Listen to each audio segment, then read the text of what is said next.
Okay, my friends, let's break down these sets of statements here. Um, these all were a result of talking to my credit card company a few months ago. I forget exactly why I even had to talk to them, but I remember vividly these exchanges. So here's the first one.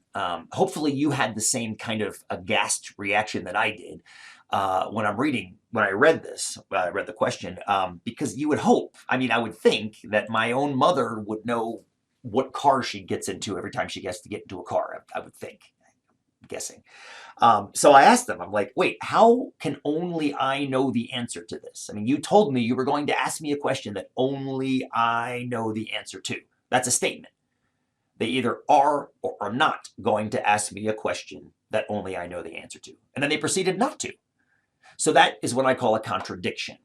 That's when your brain kind of fritzes. When you come up with a contradiction, you're like, ooh, that doesn't make sense. And this didn't make sense.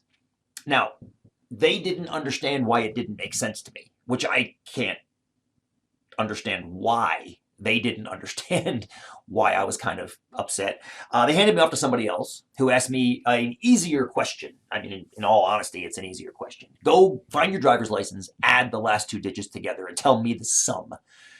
Now, I didn't tell her that they were 8 and 2. I just said the sum is 10, and I was told that I was wrong. Now, we all know that 8 plus 2 is 10. At this point, when I got this one wrong, they asked me another question that was related to my address, something about the digits of my address.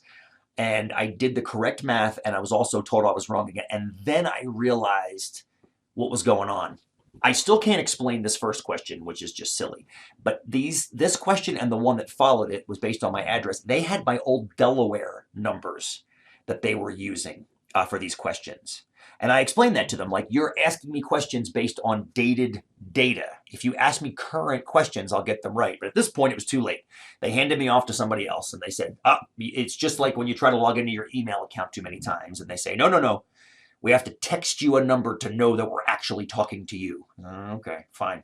Here's my phone number. No, we can't text to that number. Yeah, except you did. You did 2 weeks before.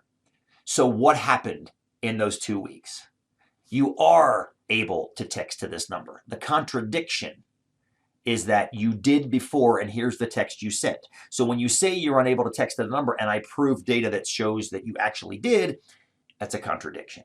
So every one of the statements they brought to me had a contradiction. Some were easy to explain, like the driver's license questions and the address questions. Some not easy to explain, like the mother's car question and my phone number question. But all of them were able to be contradicted. Now, I don't want to make it seem like every statement in the world has a contradiction. That's not true. That's very contrary. Let's look at a series of statements in the next videos and see what makes a statement true, what makes a statement false, and what makes a statement not logical.